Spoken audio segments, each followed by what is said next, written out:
حضرت انس رضی اللہ تعالی عنہ بیان کرتے ہیں،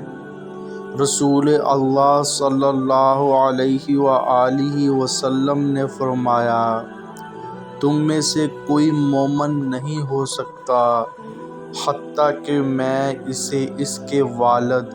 اس کی اولاد اور تمام لوگوں سے زیادہ محبوب نہ ہو جاؤں۔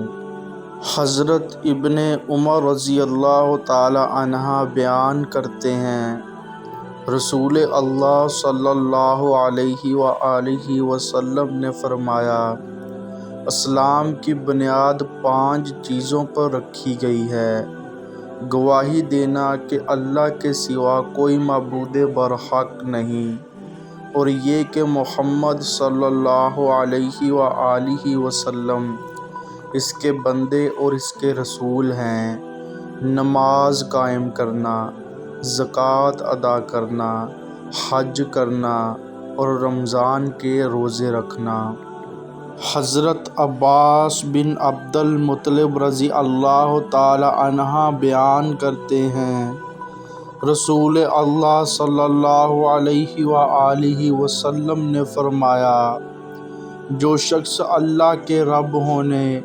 اسلام کے دین ہونے اور محمد صلی اللہ علیہ وآلہ وسلم کے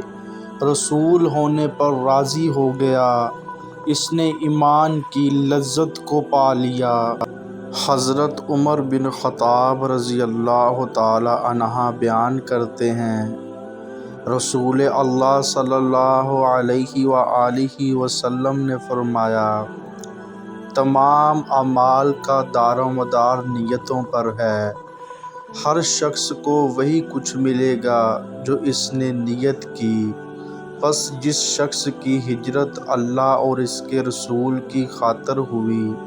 تو اس کی ہجرت اللہ اور اس کے رسول صلی اللہ علیہ وآلہ وسلم کی خاطر، اور جس کی ہجرت حصول دنیا یا کسی عورت سے شادی کرنے کی خاطر ہوئی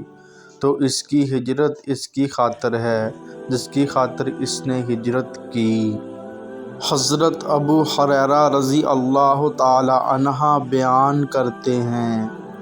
رسول اللہ صلی اللہ علیہ وآلہ وسلم نے فرمایا، اس ذات کی قسم جس کے ہاتھ میں محمد صلی اللہ علیہ وآلہ وسلم کی جان ہے،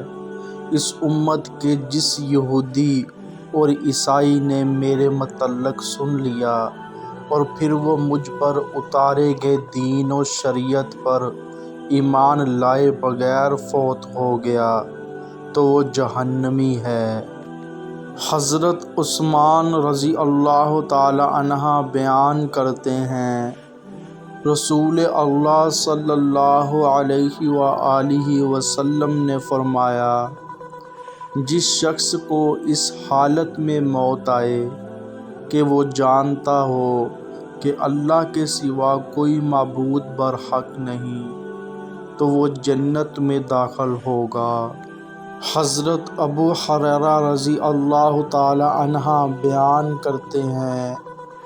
رسول اللہ صلی اللہ علیہ وآلہ وسلم نے فرمایا، جب بندہ زنا کرتا ہے تو ایمان اس سے نکل کر چھتری کی طرح اس کے سر پر ہو جاتا ہے، جب وہ اس عمل سے رجوع کر لیتا ہے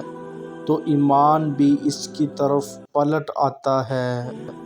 حضرت معاذ بن جبل رضی اللہ تعالی عنہ بیان کرتے ہیں،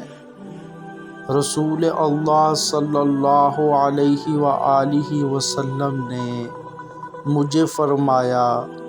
اس بات کی گواہی دینا کہ اللہ کے سوا کوئی معبود برحق نہیں، جنت کی چابی ہے۔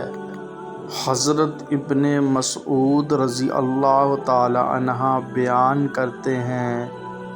میں نے رسول اللہ صلی اللہ علیہ وآلہ وسلم کو فرماتے ہوئے سنا،